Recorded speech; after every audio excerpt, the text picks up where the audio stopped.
Hello વિદ્યાર્થી મિત્રો, આજે આપણે ભણવાના છીએ વનસ્પતિ સૃષ્ટિ, પ્લાન્ટ કિંગડમ. બહુ મજાનો, બહુ ઇન્ટરેસ્ટિંગ ટોપિક, બહુ મહત્ત્વનો ચેપ્ટર. આમાંથી નીટમાં પ્રશ્નો પૂછાય જ પૂછાય. થોડા આપણે એના વિશે ડિટેલ વાતો કરીએ. પણ એ પહેલાં હું તમને વર્ગીકરણ પદ્ધતિઓ વિશે થોડું યાદ અપાવી દઉં. તમને ખબર છે ને, વિટેકર વર્ગીકરણ પદ્ધતિ, જેને આપણે ફોલોઅપ કરીએ છીએ. 5 સૃષ્ટિ વર્ગીકરણ. જોકે એની પહેલાંનું પણ થોડું યાદ કરી લો. જેમ કે લિનિયસે આપેલી વર્ગીકરણ પદ્ધતિ દ્વિસૃષ્ટિ વર્ગીકરણ. ત્યાર પછી ત્રિસૃષ્ટિ વર્ગીકરણ અર્ન્સ્ટ હેકલ દ્વારા આપવામાં આવી હતી. કોપલેન્ડ દ્વારા આપવામાં આવેલી 4 સૃષ્ટિ વર્ગીકરણ. વિટેકરે આપી 5 સૃષ્ટિ વર્ગીકરણ. આપણે જે વર્ગીકરણ પદ્ધતિ ફોલો કરીએ છીએ એ છે 5 સૃષ્ટિ વર્ગીકરણ. એમાંની 3 સૃષ્ટિ આપણે ચેપ્ટર નંબર 2માં જોઈ. કઈ કઈ હતી? મોનેરા, પ્રોટિસ્ટા, ફૂગ. પછીનું ચેપ્ટર નંબર 3 એટલે આજનું ચેપ્ટર વનસ્પતિ સૃષ્ટિ. અને ચેપ્ટર નંબર 4 એટલે કે પ્રાણી સૃષ્ટિ. પણ આ બધી વનસ્પતિ સૃષ્ટિની વાત કરીએ પહેલાં વર્ગીકરણ વિદ્યા, વર્ગીકરણની પદ્ધતિઓ, એના થોડાક પ્રકારો હું તમને કહી દઉં. આમ તો વર્ગીકરણ 3 પ્રકારે હોય. એક હોય કૃત્રિમ વર્ગીકરણ, બીજું હોય નૈસર્ગિક વર્ગીકરણ અને ત્રીજું હોય જાતિ વિકાસીય વર્ગીકરણ અથવા તો ઉદ્વિકાસીય વર્ગીકરણ. નેચરલ ક્લાસિફિકેશન, આર્ટિફિશિયલ ક્લાસિફિકેશન અને ફાઇલોજેનિક ક્લાસિફિકેશન. ચાલો પહેલાં આપણે આર્ટિફિશિયલ ક્લાસિફિકેશન વિશે વાત કરી દઈએ કે કૃત્રિમ વર્ગીકરણ એટલે શું. તો કૃત્રિમ વર્ગીકરણ એટલે શું? તો કે ઓછામાં ઓછા લક્ષણો એને ધ્યાનમાં રાખી અને સજીવોને 2 ભાગમાં વહેંચી દઈએ, એને આપણે કૃત્રિમ વર્ગીકરણ તરીકે ઓળખીએ છીએ. એટલે કે બહુ ઓછા લક્ષણોને આધારે અથવા તો માત્ર બાહ્ય લક્ષણોને આધારે આપવામાં આવતું વર્ગીકરણ હોય એને આપણે કૃત્રિમ વર્ગીકરણ કહેવાય. દાખલા તરીકે પ્રકૃતિને આધારે છોડ, ક્ષુપ, વૃક્ષ એને આધારે વનસ્પતિને આપણે અલગ અલગ ભાગમાં વહેંચી દઈએ. 3 ભાગમાં વહેંચીએ, છોડ, ક્ષુપ અને વૃક્ષ. તો એ આર્ટિફિશિયલ એટલે કે કૃત્રિમ વર્ગીકરણ થયું કહેવાય. તમને યાદ અપાવી દઉં કે વર્ગીકરણ વિદ્યા એમાં આ કૃત્રિમ વર્ગીકરણ એ પાયાનું વર્ગીકરણ છે. વનસ્પતિ શાસ્ત્રના પિતા હતા થિયોફ્રેસ્ટસ. એણે વનસ્પતિને જલોદ્ભિદ, મધ્યોદ્ભિદ, શુષ્કોદ્ભિદ એવા પ્રકારોમાં વહેંચી. તો એ શું થયું? એ કૃત્રિમ વર્ગીકરણ થયું. વિજ્ઞાનના પિતા, જેને આપણે એરિસ્ટોટલ કહીએ, એણે વનસ્પતિને છોડ, ક્ષુપ અને વૃક્ષ એવા ભાગમાં વહેંચ્યું. તો એ કૃત્રિમ વર્ગીકરણ, કારણ કે કદને આધારે જ વહેંચ્યું. એરિસ્ટોટલે પ્રાણીઓને લાલ રુધિર વગરના અને લાલ રુધિરવાળા, ઇનેમા અને અનેઇમા એવા ભાગમાં વહેંચ્યા. એનો મતલબ એ પણ એક કૃત્રિમ વર્ગીકરણ થયું. કૃત્રિમ વર્ગીકરણ શેના ઉપર આધારિત હોય? તો કે માત્ર પ્રકૃતિ ઉપર હોય, રંગ ઉપર આધારિત હોય, પર્ણોની સંખ્યા, દાખલા તરીકે કેટલા પર્ણો એને આધારે હોય, વનસ્પતિના આકાર એને આધારે, આ બધા જે છે એને આપણે કૃત્રિમ વર્ગીકરણ કહીએ. દ્વિસૃષ્ટિ વર્ગીકરણ, જે કેરોલસ લિનિયસ, જેને આપણે વર્ગીકરણ વિદ્યાના પિતા કહીએ છીએ. તો વર્ગીકરણ વિદ્યાના પિતા, એના દ્વારા આપવામાં આવતું વર્ગીકરણ પણ એ શું છે? કૃત્રિમ વર્ગીકરણ છે. મિત્રો, આ વ્યક્તિનો ફોટો યાદ રાખશું આપણે. લિનિયસ, જેને દ્વિસૃષ્ટિ વર્ગીકરણ પદ્ધતિ આપી, જેણે વનસ્પતિનું દ્વિનામી નામકરણ પદ્ધતિ પ્રચલિત કરી, એ કેરોલસ લિનિયસ. અને આને કારણે આપણે કેરોલસ લિનિયસને વર્ગીકરણ વિદ્યાના પિતા એટલે કે ફાધર ઓફ ટેક્સોનોમી એવા નામથી પણ ઓળખીએ છીએ. વર્ગીકરણ વિદ્યાના પિતા એણે જે દ્વિસૃષ્ટિ વર્ગીકરણ આપી એ પણ કૃત્રિમ વર્ગીકરણ જ હતું. કૃત્રિમ વર્ગીકરણની એક લાક્ષણિકતા છે કે આ વર્ગીકરણ વનસ્પતિના વાનસ્પતિક લક્ષણો અને લિંગી લક્ષણો બંનેને એક સરખું મહત્ત્વ આપે છે. એટલે કે વાનસ્પતિક લક્ષણ અને લિંગી લક્ષણ બંનેને સરખું મહત્ત્વ આપે છે. આનો મતલબ શું? વાનસ્પતિક લક્ષણ એટલે વનસ્પતિના મૂળ, પ્રકાંડ, પર્ણ એ કેવા છે, એનો આકાર કેવો છે, એ બધા વાનસ્પતિક લક્ષણ. જ્યારે લિંગી લક્ષણ એટલે કે વનસ્પતિમાં લિંગી પ્રજનન અંગો, દાખલા તરીકે પુષ્પ છે, પુષ્પ, તો એમાં વજ્રપત્રો, દલપત્રો, પુંકેસરો, સ્ત્રીકેસરો આની સંખ્યા કેટલી છે, કઈ રીતે પ્રજનન થાય છે, પરાગ નલિકા કઈ રીતે વિકસે છે, એકવડું ફલન છે કે બેવડું ફલન, આ બધી બાબતોને લિંગી લક્ષણ કહેવાય. તો વાનસ્પતિક લક્ષણને અને લિંગી લક્ષણને કેરોલસ લિનિયસે સમાન મહત્વ આપ્યું છે, જે હકીકતમાં યોગ્ય ન કહેવાય. શા માટે યોગ્ય ન કહેવાય? કારણ કે લિંગી લક્ષણ અને વાનસ્પતિક લક્ષણ એ બંને એક સરખા રીતે સસ્ટેઇન એટલે કે એક સરખા સ્ટેબલ નથી રહેતા. વાનસ્પતિક લક્ષણ તો બાહ્ય પર્યાવરણ પ્રમાણે બદલ્યા કરે, બરાબર. વાનસ્પતિક લક્ષણો બાહ્ય લક્ષણ પ્રમાણે બદલ્યા કરે. આ પદ્ધતિ વાનસ્પતિક અને લિંગી લક્ષણને સરખું મહત્વ આપે છે, પણ આ યોગ્ય નથી. એટલા માટે યોગ્ય નથી કારણ કે ઘણીવાર વાનસ્પતિક લક્ષણો પર્યાવરણ દ્વારા ખૂબ જ સરળતાથી અસર પામે. એટલે કે પર્યાવરણ બદલે તો વાનસ્પતિક લક્ષણ બદલે, લિંગી લક્ષણ જે છે એક સરખું જળવાય. એટલે હંમેશા વર્ગીકરણ કરવું હોય ત્યારે જે લક્ષણ સતત રહેતા હોય એના ઉપર વર્ગીકરણ કરો તો વધારે યોગ્ય કહેવાય. નૈસર્ગિક વર્ગીકરણમાં વાનસ્પતિક લક્ષણને લિંગી લક્ષણ એટલે કે પ્રાજનનિક લક્ષણ એને સરખું મહત્વ આપવામાં આવ્યું છે, જે યોગ્ય નથી. આપણે આ એક MCQ સવાલ તરીકે બને છે મિત્રો અહીંયા, કે કયા વર્ગીકરણ પદ્ધતિમાં વાનસ્પતિક અને લિંગી લક્ષણોને એક સરખું મહત્વમાં આપવામાં આવે છે. તો વાનસ્પતિક અને લિંગી લક્ષણોને એક સરખું મહત્વ આપવામાં આવતું હોય એવી પદ્ધતિ કૃત્રિમ વર્ગીકરણ પદ્ધતિ છે, બરાબર. અને એ જ એની ખામી પણ છે. ચાલો, તો આ હતી કૃત્રિમ વર્ગીકરણ પદ્ધતિ, આર્ટિફિશિયલ ક્લાસિફિકેશન. બીજી પદ્ધતિ છે નૈસર્ગિક વર્ગીકરણ પદ્ધતિ. એ સજીવો વચ્ચેના પ્રાકૃતિક લક્ષણો પર આધારિત છે. પ્રાકૃતિક લક્ષણો એટલે એમ પણ કહી શકાય કે ભાઈ વધુમાં વધુ લક્ષણો ઉપર આધારિત હોય. એમાં ખાસ કરીને પુષ્પીય લક્ષણો ઉપર આધારિત હોય. બાહ્ય લક્ષણો તો ખરા જ, ઉપરાંત નૈસર્ગિક વર્ગીકરણમાં ઘણા બધા લક્ષણોને એકસાથે ધ્યાનમાં લેવામાં આવે, જેમ કે સૂક્ષ્મ સંરચના, અંતઃસ્થ રચના, ભ્રૂણ વિદ્યા, વનસ્પતિ રસાયણ વિદ્યા, આ બધાને પણ ધ્યાનમાં લેવામાં આવે છે. એને આપણે નૈસર્ગિક વર્ગીકરણ પદ્ધતિ કહીએ છીએ. આ બંને મહાન વૈજ્ઞાનિકો જ્યોર્જ બેન્થામ અને સર જોસેફ ડાલ્ટન હુકર, તો બેન્થામ અને હુકર દ્વારા આપવામાં આવેલું જે વર્ગીકરણ પદ્ધતિ છે એને આપણે નૈસર્ગિક વર્ગીકરણ પદ્ધતિ નામથી ઓળખીએ છીએ, બરાબર.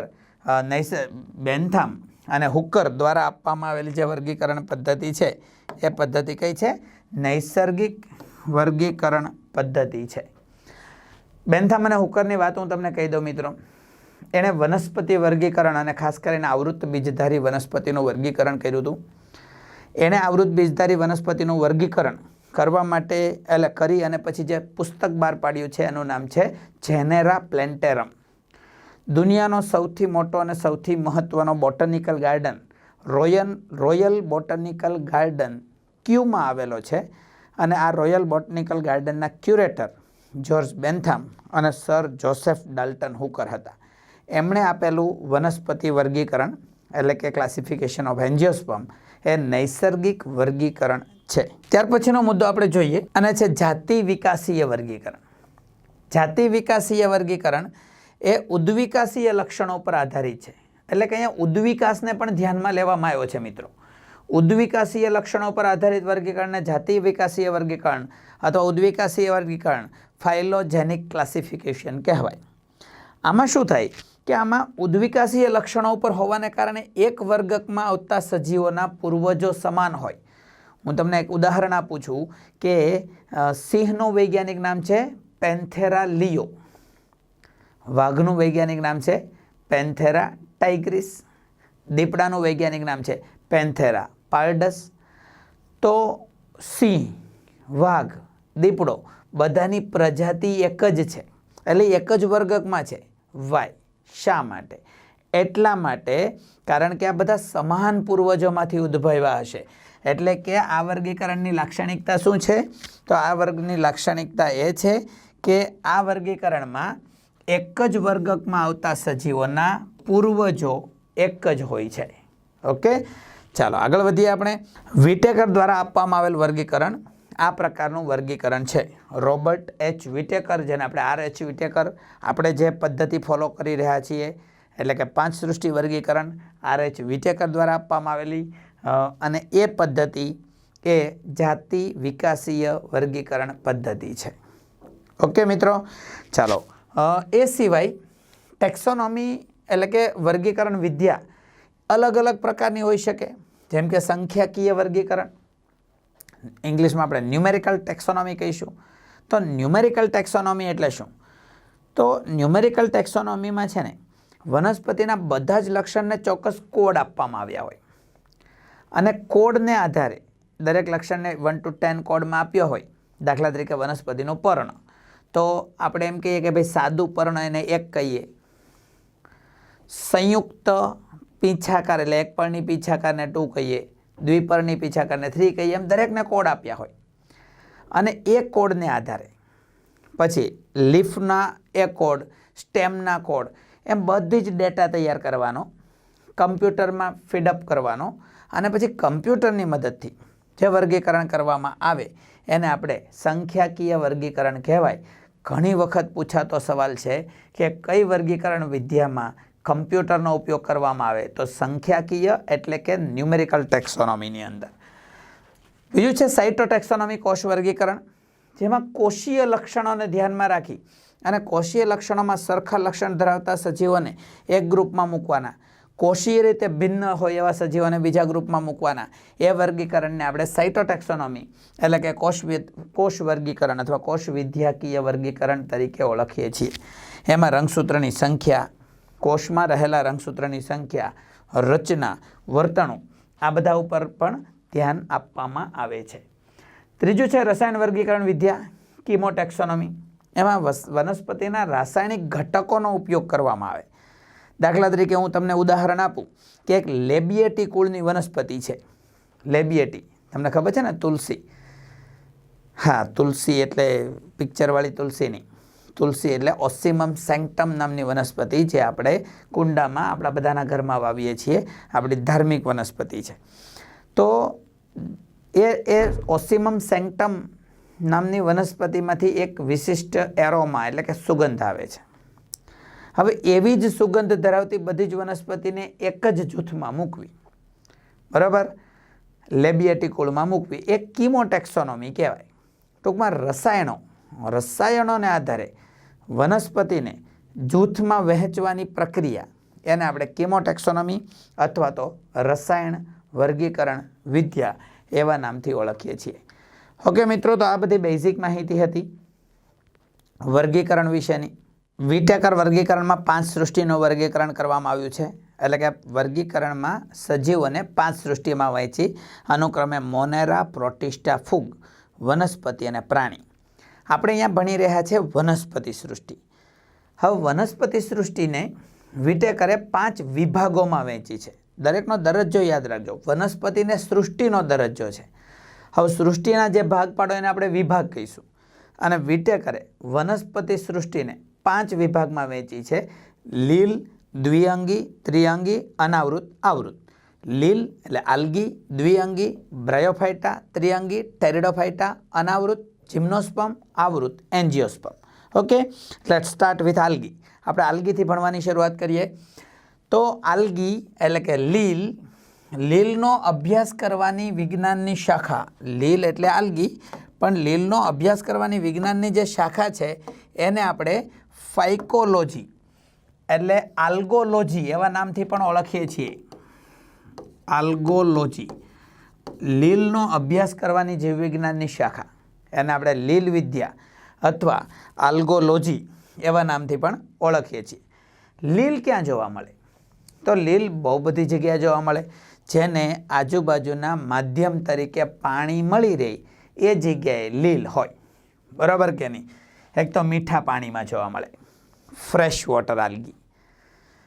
થોડા ખારા પાણીમાં, થોડું ખારું પાણી એટલે શું? એને આપણે ઇંગ્લિશમાં કહીશું બ્રેકિશ વોટર. ઉદાહરણ હું તમને કહું કે કેટલાક એવા જળાશયો છે કે જે જળાશયોમાં ચોમાસા દરમિયાન પાણીનો જથ્થો ખૂબ જ વધારે હોય. જેમ કે ગુજરાતમાં આપણે નળ સરોવર, અમદાવાદની બાજુમાં નળ સરોવર જે છે 4 જિલ્લાને આવરી લેતું સરોવર, તમને ખબર છે ને, એની ઊંડાઈ બહુ ઓછી પણ વિસ્તાર ખૂબ જ વધારે. Is a unique type of lake. એક અલગ પ્રકારનું છે. ઇકોલોજીની દ્રષ્ટિએ એને સરોવર કહી જ ન શકાય, અને વેટલેન્ડ ઇકોસિસ્ટમ એવા નામથી ઓળખવામાં આવે. શા માટે? તો એ અલગ કેમ છે? તો ચોમાસામાં પાણી એટલું બધું ભરાઈ જાય કે એની ક્ષારતા ઓછી હોય. જેમ જેમ ઉનાળો આવતો જાય પાણીનું પ્રમાણ ઘટતું જાય, પણ એમાં રહેલા ક્ષારો તો એટલા ને એટલા જ રહે. એટલે એ પાણી થોડુંક ક્ષારતાવાળું થઈ જાય, એને બ્રેકિશ વોટર કહેવાય. એટલે કે ઉનાળામાં નળ સરોવરમાં જે કંઈ લીલ જોવા મળે, ચોમાસામાં એ અલગ જોવા મળે, કારણ કે ચોમાસામાં એમાં ફ્રેશ વોટર આલ્ગી જોવા મળે, તો ઉનાળાની અંદર એમાં બ્રેકિશ વોટર આલ્ગી જોવા મળે. ઓકે, ખારા પાણીમાં એટલે દરિયામાં પણ આલ્ગી હોય. ભેજવાળા પથ્થરો, જમીન અને લાકડા ઉપર એમાં પણ જોવા મળે. બીજું, લાઇકેન તરીકે ફૂગ સાથે સહજીવન ગુજારે છે. મિત્રો, તમે જાણતા હશો કે લીલ અને ફૂગના સહજીવનને લાઇકેન તરીકે ઓળખવામાં આવે છે, જેના લીલ ઘટકને ફાઇકોબાયોન્ટ અને ફૂગ ઘટકને માઇકોબાયોન્ટ કહેવાય. તો ફૂગ લીલ સાથે હોય એને આપણે લાઇકેન કહીએ. તો અહીંયા લીલ લાઇકેન તરીકે પણ જોવા મળે છે. ઓકે, અન્ય લાકડા ઉપર જોવા મળે તો એને આપણે એપીફાઇટિક આલ્ગી કહીએ. એમ પ્રાણીઓ ઉપર પણ જોવા મળે, એને એપીઝુઇક આલ્ગી. ઝૂ એટલે પ્રાણી. ઓકે, ખબર ને, ઝૂલોજી પ્રાણી વિદ્યા. તો એપીઝુઇક આલ્ગી પ્રાણી ઉપર પણ હોય. રીંછ ઉપર આપણી ચોપડીમાં એક ઉલ્લેખ છે કે ભાઈ સ્લોથ બિયર ઉપર પણ આલ્ગી જોવા મળે છે. ઓકે, એક ક્લેડોફોરા નામની લીલ કાચબા ઉપર, કાચબાના શેલ ઉપર, કાચબાની પીઠ ઉપર પણ જોવા મળે છે. ઓકે, તો આલ્ગીનું નિવાસ સ્થાન હતું. લીલ એકકોષી કે બહુકોષી હોઈ શકે છે. નાનામાં નાની લીલ છે ક્લેમિડોમોનાસ ક્લોરેલા, એ એકકોષી લીલ છે. તમારે યાદ રાખવાનું છે મિત્રો, આ નાનામાં નાની લીલ છે ક્લેમિડોમોનાસ, એકકોષી લીલ છે, એક જ કોષનો બનેલો દેહ છે. આ ક્લેમિડોમોનાસનો કોષ બતાવ્યો છે માઇક્રોસ્કોપની અંદર. બહુકોષી લીલ, તો બહુકોષીમાં પાછી બે પોસિબિલિટી છે. બહુકોષી હોય, આ એક કોષ, આ બીજો કોષ, આ ત્રીજો કોષ, ચોથો કોષ ભેગા મળી અને વસાહત રચતી હોય, જેમ કે વોલ્વોક્સ. વોલ્વોક્સ તમે જોઈ શકો છો કે આ ભાઈ ઘણા બધા કોષો છે, બહુકોષી વસાહતી. બહુકોષી તંતુમય લીલ પણ જોવા મળે, જેમ કે સ્પાઇરોગાયરા, યુલોથ્રિક્સ, સ્પાઇરોગાયરા દોરેલ છે. તો બહુકોષી અને તંતુમય લીલ પણ હોય. ઓકે મિત્રો, તો યાદ રાખીશું કે લીલના સ્વરૂપો કયા હોય, તો કે ભાઈ એકકોષી હોય કે બહુકોષી હોય. બહુકોષી હોય તો વસાહતી કે તંતુમય હોય, અને તંતુમય સિવાય ઘણી વખત લીલ જટિલ વનસ્પતિ દેહ પણ રચે છે. અને જટિલ વનસ્પતિ દેહ એટલે કેટલો? તો કે સૌથી મોટી વનસ્પતિ જેને આપણે કેલ્પ કહીએ, એનું બાયોલોજિકલ નામ છે મેક્રોસિસ્ટિસ. તો મેક્રોસિસ્ટિસ એ 100 મીટર જેટલું કદ ધરાવતી હોઈ શકે છે. ચાલો, તો અહીંયા તમારે MCQ સવાલ યાદ રાખી લેજો. સૌથી નાની લીલ, ધ સ્મોલેસ્ટ આલ્ગી કઈ છે? ક્લેમિડોમોનાસ. અને સૌથી મોટી લીલ કઈ છે? મેક્રોસિસ્ટિસ, એટલે કે કેલ્પો, જેને આપણે દરિયાઈ ઘાસ એવા નામથી પણ ઓળખીએ છીએ, દરિયાઈ સીવીડ. ઓકે, પ્રજનન 3 પ્રકારે પ્રજનન થાય લીલમાં. કઈ કઈ 3 પ્રકાર હોય? તો કે વાનસ્પતિક પ્રજનન, અલિંગી પ્રજનન, લિંગી પ્રજનન. વાનસ્પતિક પ્રજનન કોને કહેવાય? તો કે ભાઈ એક જ વનસ્પતિ દેહ, દાખલા તરીકે વનસ્પતિ દેહ, એમાંથી કોઈ પણ પ્રકારના લિંગી પ્રજનન અંગો કે કોષો બન્યા વગર એમાંથી 2 તાતના બની જાય તો એને વાનસ્પતિક પ્રજનન કહેવાય, વેજીટેટિવ પ્રોપોગેશન કહેવાય. દાખલા તરીકે એક પ્રાણી હોય, એના 2 ટુકડા થઈ જાય, 2 વિકસી જાય, તો પણ એ વાનસ્પતિક પ્રજનન નથી થયું. અહીંયા એ જ છે, આપણે એને અવખંડન કહીશું, ફ્રેગમેન્ટેશન. તો લીલમાં વાનસ્પતિક પ્રજનન અવખંડન દ્વારા થાય. અલિંગી પ્રજનન શેનાથી થાય? આમ તો જુઓ, વાનસ્પતિક પ્રજનન એટલે દૈહિક વાનસ્પતિક ભાગો દ્વારા કોઈ પણ પ્રકારના લિંગી પ્રજનન કોષોના નિર્માણ અથવા તો કોઈ પણ પ્રજનન કોષોના નિર્માણ વગર જો નવા દેહનું નિર્માણ થાય તો વાનસ્પતિ. લીલમાં વાનસ્પતિક પ્રજનન અવખંડન દ્વારા થાય. અલિંગી પ્રજનન બીજાણુ દ્વારા થાય. આ બીજાણુ કેવા હોય? તો કે ભાઈ ચલ બીજાણુ કે અચલ બીજાણુ હોઈ શકે. આ આકૃતિ પ્રમાણે પણ હું દર્શાવી શકું કે ભાઈ કોઈ પણ જગ્યાએ ગ્રોથ થાય, મિયોસિસ થાય એટલે અર્ધીકરણ થાય, પાછા બીજાણુ બને, એવું શક્ય છે. સાદી વાત હું તમને આમ પણ કહી શકું કે ભાઈ આ ધારો કે લીલનો એક તંતુ છે,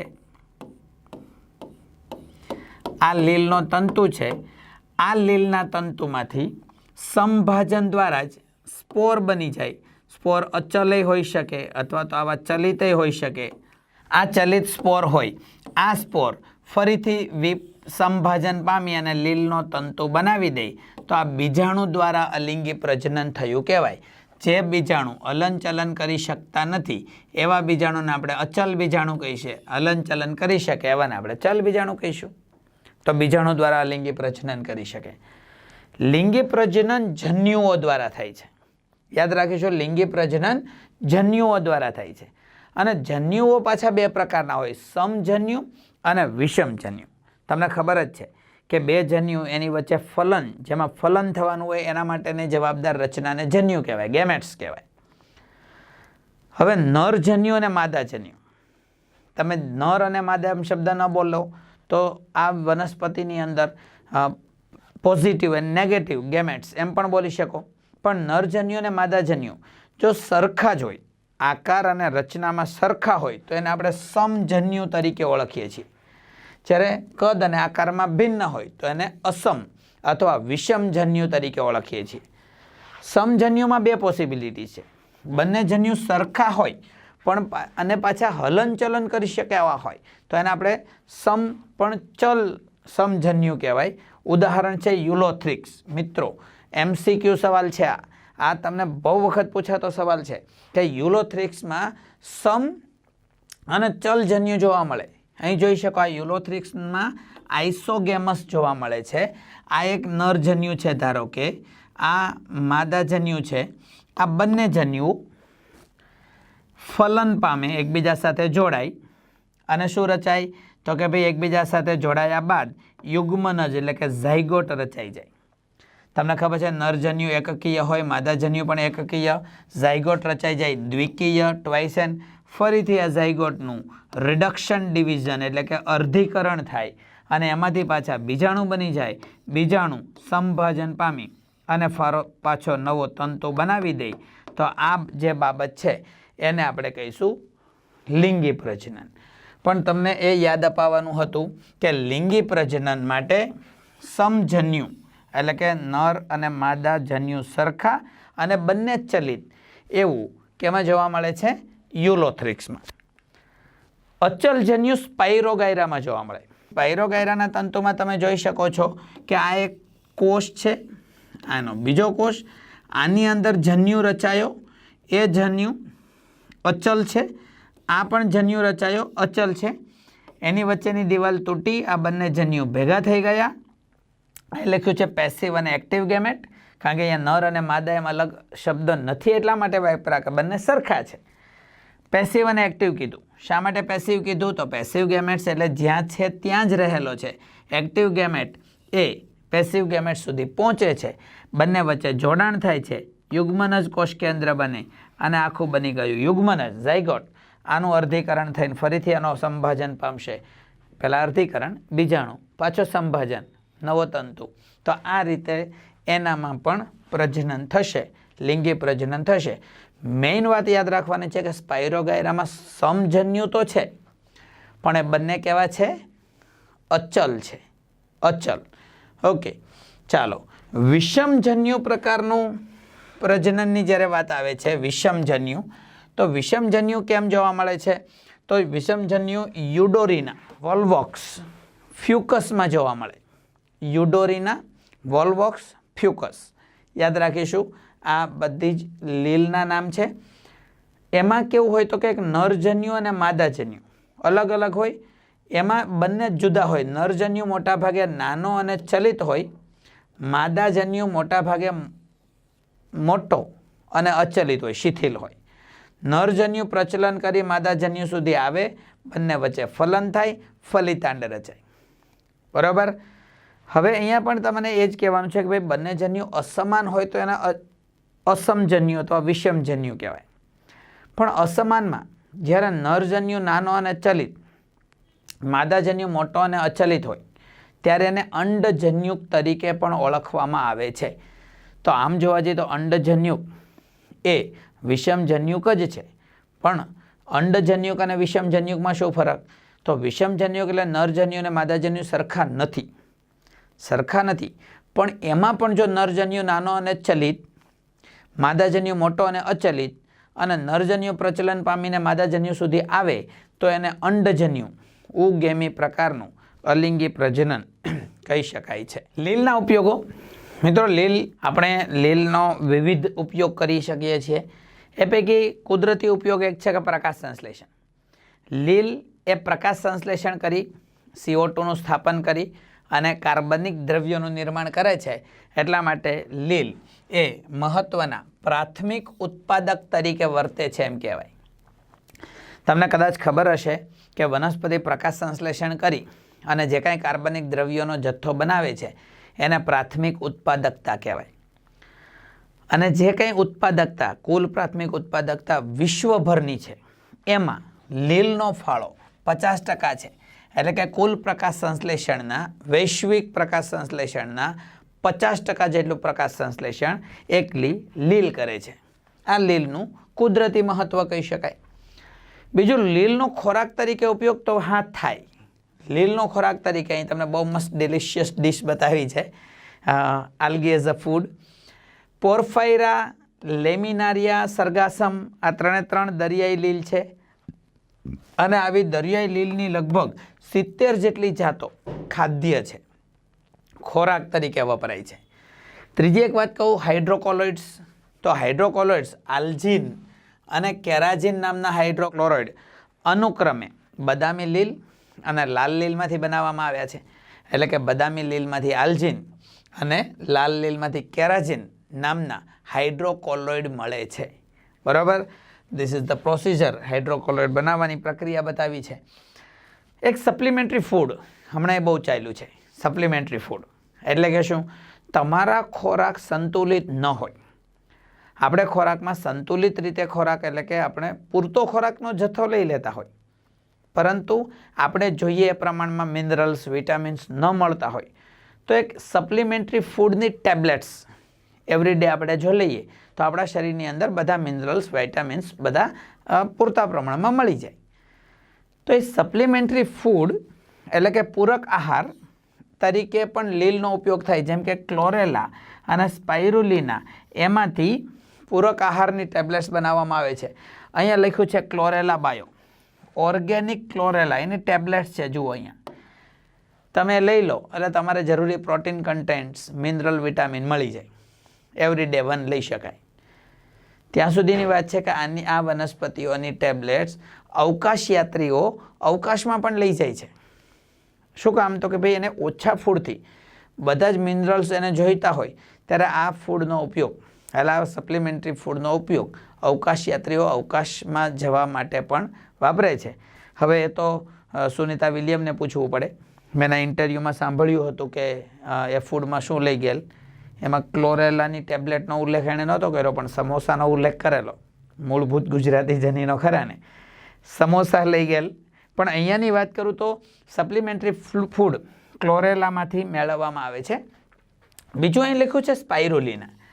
હવે સ્પાઇરુલિના હું તમને જસ્ટ કહી દઉં કે વનસ્પતિ સૃષ્ટિનો સભ્ય નથી, એ મોનેરાના સભ્ય છે.